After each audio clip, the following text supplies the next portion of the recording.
To make the Murphy bed fit before the window, we had to move everything about 3/4 of an inch this way. And now my kitchen does not fit. I like the anti-skid on here. I actually like the way it looks in terms of like trim and also functionality. So it does both. I think we want to replace it with new, but I quite like this. I like the simplicity. What's making it not rattle? There's no clatter. Yeah, it's deadened with sound deadening Dynamat. Like the kind we have up front for the like speakers in the dash and Yep. stuff? Yeah, you can line doors with it. You can line wood metal panels with it. That'll be nice, because I think that's one of the issues you have with a rig like a van or like this. You have rattle all the time. I like this trim a lot. I think that looks really nice. It's a shame we don't have a single piece of diamond plate that is this depth. But I think what we want to do, now that I see what you've mocked into place, which I quite like, I think I want a piece of aluminum here at the front and to seam the two pieces together just in place, because it's going to pack with dirt, I think, otherwise. Okay. Yeah, we should be able to secure that stuff, and there shouldn't be any movement in any of that. I like how you bent this to wrap the front. That looks really good too. Thank you. Are you ready to step up? Oh yeah, I'm just eating sugar-free vanilla custard. I don't feel great, so I'm all stuffed. Sorry. Oh, I have a latch.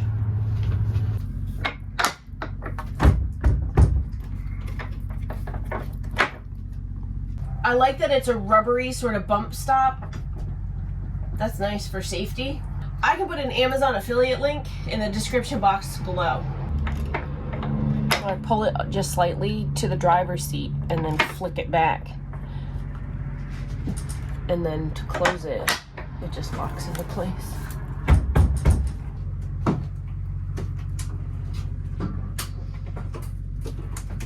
That's great.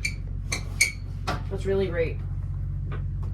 Ooh, that's a tight allowance right there. Wow. Okay. I see you got more hinges on too. That's fantastic. Yep. Hinges are on. Quiet close is on. Yeah, they soft close. I like that. To make the Murphy bed fit before the window, we had to move everything about 3/4 of an inch this way.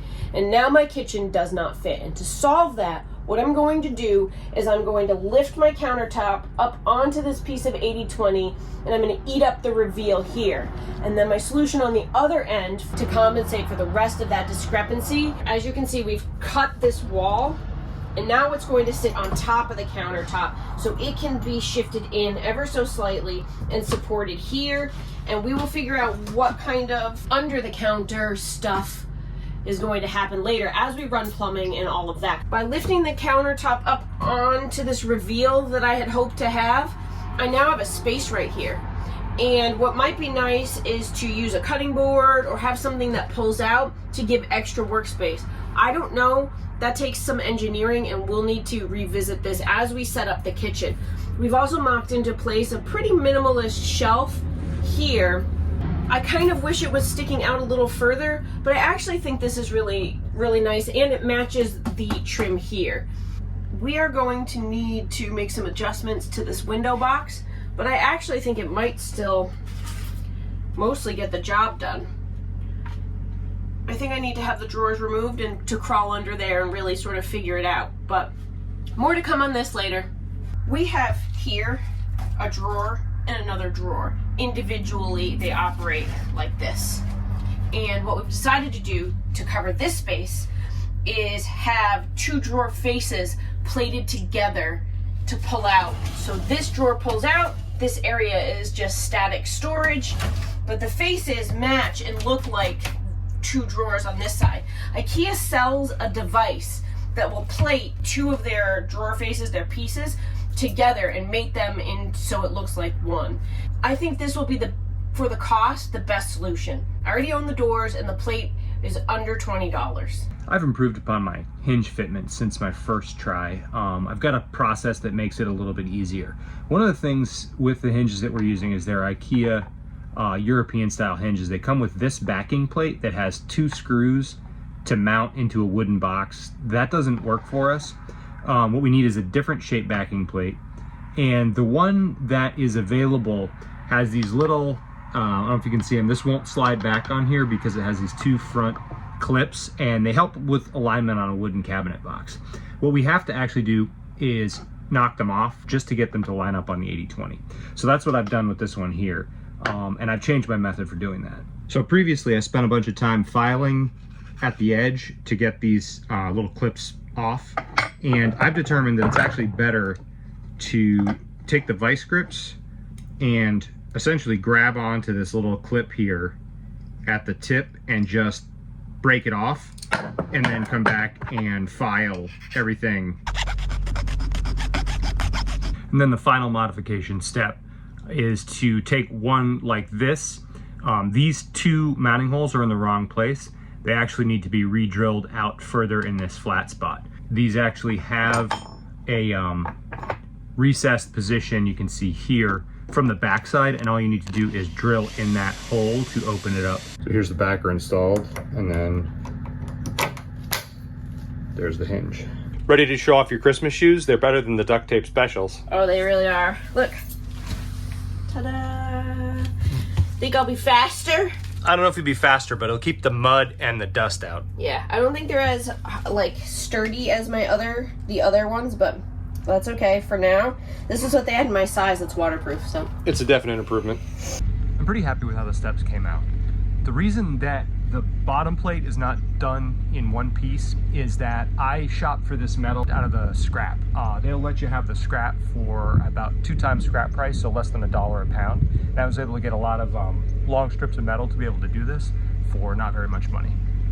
All right, Shauna will be up soon, and I think she'll be pretty excited to find that I finally have all of the kitchen drawer faces adjusted and all the drawers kind of leveled so that they operate like they should. And I've got the cabinet doors on the front of the bed. We're calling this area the dresser. So we've got the nice wood top and cabinet doors for storage in the front. Oh, yes! Amazing! I'm cold. I gotta put on a layer. Yeah, it's breezy. It's deceivingly chilly still. Full extension. This would be nice. This is actually, you could put little bits of waste sorting there if you wanted. Yeah, I'm not sure that's our final shelf, but that's where a shelf I think needs to be more or less. That's fantastic. Do you see what I mean? How there's slidability right here? We could just maybe put something really simple, minimalist. Yep, I think that'd be fun to figure out what we could put perhaps there. Not structural, but like just... Mm-hmm. And I'm also thinking there's no outlet here. And I might need to put here one of those push down pop-up ones that plugs into one of the low outlets. Okay, that'd be cool. I like this. Yep. But we need to fine tune it. Yep. Well done, sir. Be careful not to damage. Oh man, look at all this storage. Look at that. It's so great. It's really clean in here, bud. Looks good. Matter of fact, there's so much storage. You could fit Andrew in there. That's funny.